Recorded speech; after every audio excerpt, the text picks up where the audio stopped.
Les présidents de l'Assemblée du peuple et du Conseil des ministres affirment que la Syrie est déterminée à combattre le terrorisme et les partis qui les financent.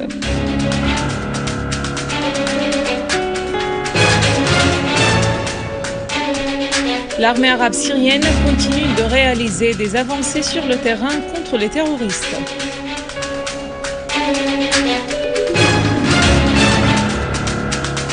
L'occupant israélien libère 26 détenus palestiniens sur plus de 10 000 qui restent encore dans les geôles d'occupation.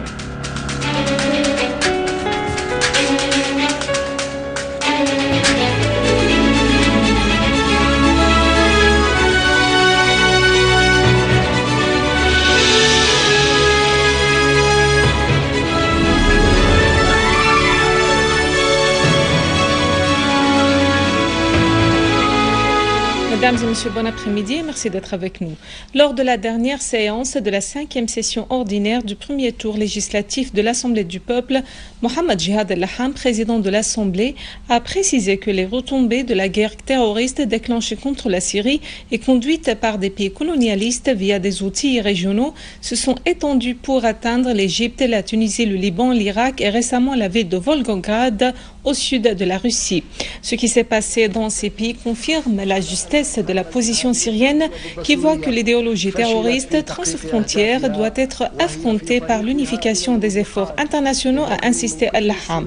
Il a affirmé à cet effet que la guerre terroriste déclenchée contre la Syrie n'a pas abouti et qu'elle est en train de s'éclipser. Quant à la conférence internationale sur la Syrie Genève 2, il a fait savoir que la Syrie va participer à cette conférence pour proposer des solutions via le dialogue intersyrien sans des dictats étrangers. Il a ainsi appelé tous les fils de la patrie à adopter le dialogue et l'action politique comme moyen de régler leurs divergences et exprimer leur vision sur l'avenir de la Syrie.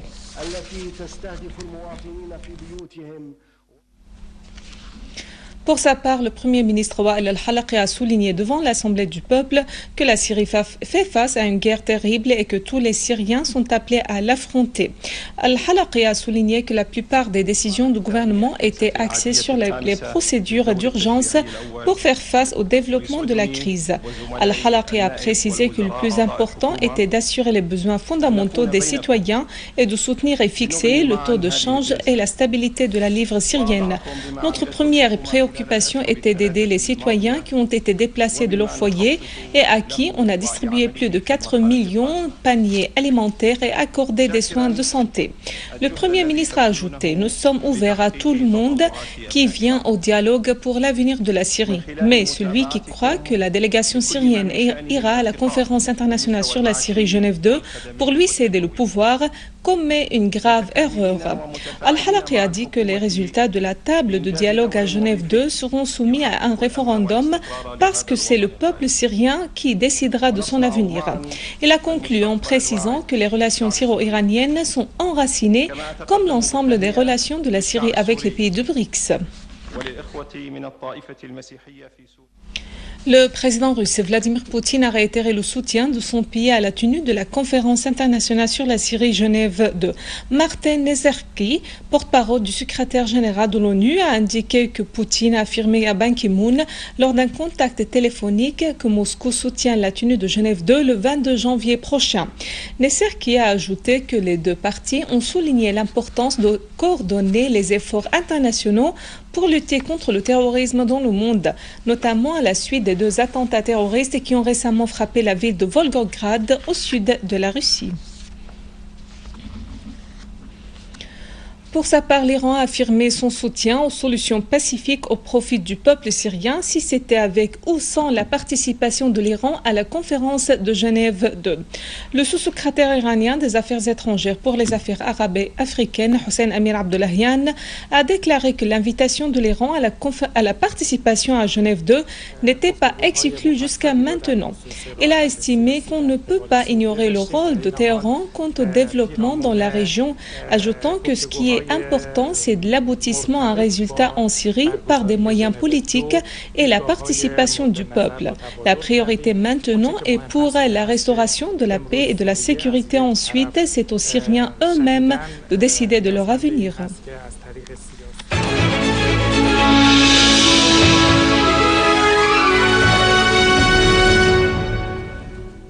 Dans la ville de Jaramana, dans la banlieue de Damas, 3 citoyens ont été blessés par la chute des obus de mortier tirés par des terroristes à l'alentour de la boulangerie dans le quartier de Daf al-Sakhr, causant des dégâts matériels sur place. Sous la protection de l'armée arabe syrienne, des milliers d'habitants de la cité ouvrière de Adra ont quitté leur ville pour survivre et échapper au terrorisme. À Adra, les habitants de la cité ouvrière ont pris leur décision de se libérer en bravant les terroristes qui se sont infiltrés récemment dans leur ville et y ont commis les crimes les plus terribles. Les terroristes ont tenté d'agresser les résidents de Adra et ont tiré sur les habitants, mais la couverture de l'armée arabe syrienne les a empêchés de faire des blessés parmi eux.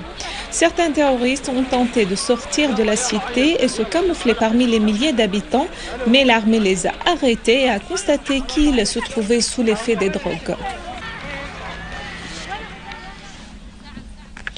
Au gouvernorat de Daraa, l'armée arabe syrienne a liquidé un groupe terroriste armé qui tentait d'attaquer un point de contrôle militaire près de la localité d'Al-Mleha. Dans les périphéries des villages de Atman, d'Al-Jumrok et d'Al-Karak, plusieurs unités de l'armée ont détruit des repères de terroristes qui contenaient des armes et des munitions. Dans la ville de Homs, 3 personnes, dont une femme enceinte, ont été tuées et d'autres blessées par les tirs d'obus de mortier lancés par des terroristes sur la place de Haj Atif dans le quartier d'Al-Mahatta. Dans la ville de Homs, l'armée arabe syrienne a détruit des éléments terroristes dans les quartiers de Babhoud et Safsafa et Al-Warshi. Elle a également neutralisé un grand nombre de terroristes dans le village d'Al-Nasriya près d'Al-Houla. À Alep, l'armée arabe syrienne continue la traque des gangs terroristes armés. Au quartier de Zebdia, l'armée a neutralisé des terroristes qui agressaient les habitants du quartier d'Al-Hamidia.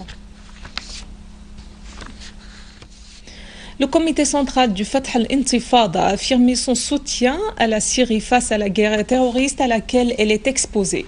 Le comité précise dans un communiqué que les forces hégémonistes œuvrent pour diviser les fils de la nation arabe. Le comité central du Fath al-Intifada a réitéré son alignement à la résistance et la lutte armée contre l'occupation israélienne jusqu'à la libération et le retour du peuple palestinien à sa terre natale. Les autorités d'occupation israélienne ont procédé ce matin à la libération de la 3e partie des prisonniers palestiniens qui comprend 26 anciens prisonniers détenus depuis 1993. Ils figurent parmi plus de 10 000 prisonniers palestiniens toujours emprisonnés sans procès.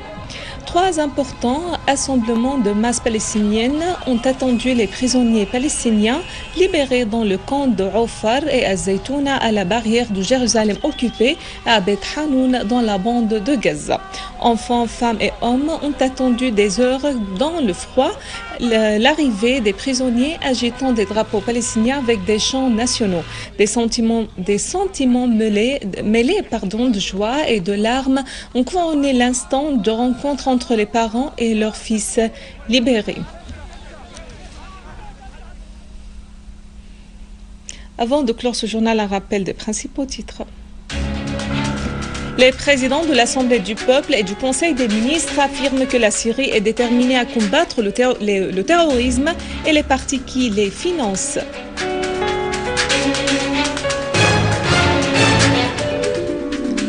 L'armée arabe syrienne continue de réaliser des avancées sur le terrain contre les terroristes.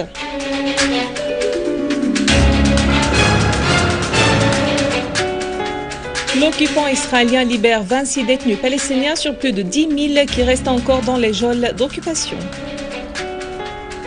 Mesdames et messieurs, c'est la fin de notre édition. Pour la revoir, visitez notre site web syriaonline.sy. Merci à vous, merci à toute l'équipe de rédaction et de technique et bonne année. Au revoir.